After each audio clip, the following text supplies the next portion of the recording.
बेआईनी लेकाते चालाक कान खदन को बंद दोहो रेना आंदे एम अकादाय सुप्रीम कोर्ट और नोआ मुद्रे हो सिन निंदा माफिया को बेआईनी लेकाते खदन को चलावेत तान तहेन और ठीक उनकान ऑक्तो रेगे पुलिसा बतरते निंदा को ब्लास्टेड कान तहेना और जहां बेआईनी लेकाते हरियाणा रेना खदन चालाक कान तहेन ओनारे रेड लगिते सेटल लेना हरियाणा रेन डीएसपी सुरेंद्र सिंह और उन ऑक्तो के खदन माफिया उनी डांपार ते तेन काते को गोय दिया और बड़ाया कना सुरेंद्र सिंह दो पुन शर्मा तायम रिटायर को आए और नोआ घटना रेना तुनके तलाश रे छुटो मिना आकाट को पुलिस और जहां डांपार ते को तेन ले दिया उना डांपार नीति न्यामा कर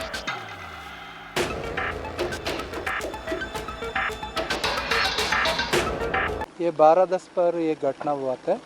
शायद डीएसपी साहब को ये सूचना मिला यहाँ इलीगल माइनिंग हो रही, फिर वो अचानक चेकिंग के लिए आया, फिर उनको गाड़ी यहाँ रोक कर वो चले गया वो गाड़ी देखने के लिए। और इसका टाइम में पीछे से एक डंपर आया, डंपर आकर अनलोडिंग करता हुआ इसको टक्कर मारता हुआ आगे निकल गया।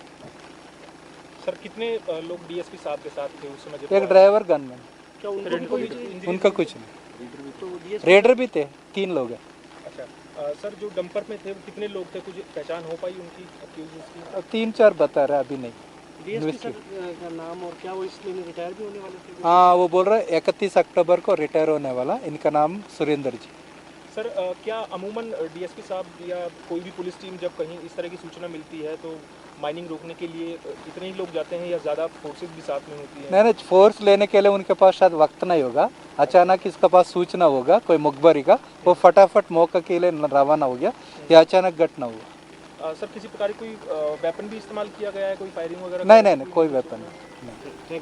Thank you.